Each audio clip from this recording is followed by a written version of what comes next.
আশা করি সবাই ভালো আছেন। হাদিকে কতটুকু মানুষ মনে রেখেছে? হাদিকে কি ভুলে গেছে? যদি এই বিশ্লেষণ যদি আমরা করি, তাহলে দেখতে পারবো যে না, হাদিকে মানুষ ভুলে যায়নি। বরঞ্চ হাদি সাধারণ মানুষের কাছে আরও জনপ্রিয়তা অর্জন করেছে এবং মানুষের হৃদয়ের মণিকোঠায় সে বসবাস করছে। কিন্তু এতক্ষণ পর্যন্ত তার বিচার হচ্ছে না কেন, বা এতদিন পর এসেও তার বিচার হচ্ছে না কেন? আমরা জানি যে হাদি না শুধু, যদি আরও প্রিভিয়াস কিছু মানুষের যদি এর সাথে এরকম ঘটনা যদি দেখে থাকি, তাহলে দেখব যে কারোরই কিন্তু বিচারও হয়নি। সাগরুনি বা অন্যান্য যারা রয়েছে তাদের বিচারও কিন্তু আমরা দেখি না। কিন্তু সাধারণ মানুষের মনের মণিকোঠায় তারা কিন্তু উজ্জীবিত রয়েছে। সেদিন আমি একটা প্রত্যন্ত অঞ্চল থেকে গেছি, মানে হাঁটছি, তখন দেখলাম কিছু ছেলে ক্রিকেট খেলাচ্ছে। মানে কয়টার দিকে বাজে, সন্ধ্যার পর, মানে ক্রিকেট না, সরি, র্যাকেট খেলছে, ব্যাডমিন্টন খেলছে। তো আমি পাশ দিয়ে যাচ্ছি, তখন একটা ছেলে বলছে আমি হাদি হতে চাই। মানে ছোট বাচ্চা, বয়স কত হবে, 10 থেকে 13 বা আরো ছোট, 8 থেকে 12 এই টাইপের। সে বলছে আমি হাদি হতে চাই। মানে চিলে চিলে বলছে খেলার মধ্যে যে র্যাকেটটা টাচ করছে এবং সে বলছে আমি হাদি হতে চাই, হাদির মতো জীবন দিতে চাই, হাদির মতো কাজ করতে চাই, এরকম ভাবে বলছে। এবং অন্যান্য যে পাশে যারা খেলছে তারাও কিন্তু বলছে যে হ্যাঁ আমিও চাই, মানে এরকম ভাবে স্লোগান দিচ্ছে বা বলছে। তাহলে আমি যদি দেখি বা আপনি যদি খেয়াল করেন যে প্রত্যন্ত একটা মাঠের বাচ্চাগুলো তারাও কিন্তু হাদি কেন, হাদি কি, মানে হাদি কেন মৃত্যুবরণ করেছে, তাকে কেন মারা হয়েছে, এই বিষয়গুলো কিন্তু ওই 8-10 বছরের বাচ্চাও কিন্তু এখন ভালো করে জানে এবং বুঝে। না হলে কিন্তু অন্য অনেক কিছু আছে খেলাধুলার বাহিরে, বিনোদন রয়েছে, ওয়াজ মাহফিল রয়েছে, খেলাধুলা রয়েছে, অন্য টপিক্সের অনেক কিছু ছিল, কিন্তু তারা সেটা না করে কিন্তু তারা কি করছে, যে আমি হাদি হতে চাই। এটা এটা কিন্তু সে বলছে আমি হাদি হতে চাই, খেলছে এবং বলছে। এবং এই যে যে বাচ্চাগুলো, এই বাচ্চাগুলো কিন্তু আস্তে আস্তে বড় যখন হবে, একটা যখন পর্যায়ে যাবে, তখনও কিন্তু তাদের মনে কিন্তু এই হাদি নামটা গেঁথে থাকবে। তাহলে আমি দেখব যে হাদি কিন্তু আসলে মৃত্যুবরণ করে নাই। হাদি কিন্তু সাধারণ মানুষের মনের মণিকোঠায় কিন্তু বসবাস করছে। ওই দিন একটা আমি যদি দেখি যে ফেসবুকের একটা ইয়াতে দেখলাম যে মক্কা বা মদিনাতে হেরা গুহার পাশে কিন্তু একটা ইয়াতে হাদি লেখা, মানে এরকম কিছু একটা জায়গায় লেখা আছে হাদি। এবং বাংলাদেশের এই বিষয়গুলো সেখানে পাথরের খোদাই করে লেখা আছে। তাহলে এখান থেকেও কিন্তু বোঝা যায় যে হাদি কিন্তু শুধুমাত্র বাংলাদেশের যে সারাউন্ডিং বা বাংলাদেশের যে সীমাবদ্ধ সেটাতে নয়, হাদি কিন্তু ইন্টারন্যাশনালি ভাবে ছড়িয়ে গেছে। মক্কা বলেন, মদিনা বলেন, জাপান বলেন, অস্ট্রেলিয়া বলেন, তারপরে মিডল ইস্ট বলেন, অন্যান্য কান্ট্রিতে বা ইউরোপিয়ান কান্ট্রিতে বলেন, উত্তর আমেরিকা, দক্ষিণ আমেরিকা, প্রত্যেকটা মহাদেশেই কিন্তু হাদি ছড়িয়ে গেছে। এবং হাদিকে নিয়ে কিন্তু ইরানেও গাইবি জানাজার অনুষ্ঠিত হয়েছে।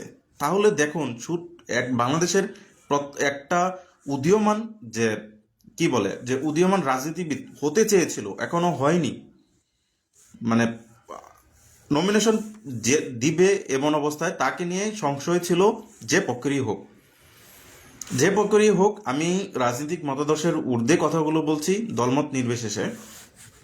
এবং তারা তাদের সামনে এটাকে কাটা মনে করেছিল, এবং এই কাটা মনে করার ফলে তাকে খুন করা হয়, আমরা প্রকাশ্যে দিবালোকে যেটা আমরা দেখি।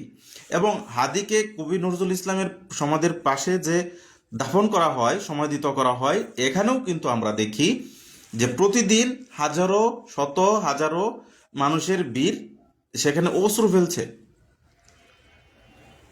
আপনারা দেখবেন ইউটিউবের বা ফেসবুকের কল্যাণে, সোশ্যাল মিডিয়ার কল্যাণে আপনারা দেখতে পারবেন যে এখনো হাদির কবরের পাশে যে অশ্রুসিক্ত নয়নে তার জন্য দোয়া করছে দল মত সাধারণ মানুষ।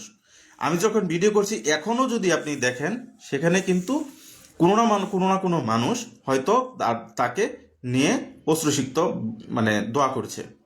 শাহবাগে ওই প্রচণ্ডতম কিছুদিন আগে দেখলাম যে প্রচণ্ডতম যে শীত উপেক্ষা করে তার জন্য স্লোগান দিচ্ছে, বিচারের জন্য তারা কাজ করে যাচ্ছে।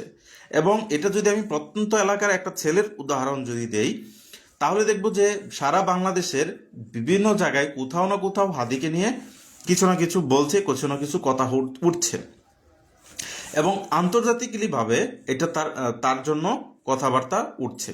তাহলে কি দেখব, হাদি কি সময়ের স্রোতে বা কালের বিবর্তনে কি মানুষের মন থেকে মুছে গেছে, না মানুষের মনে আরো বেশি গেঁথে যাচ্ছে?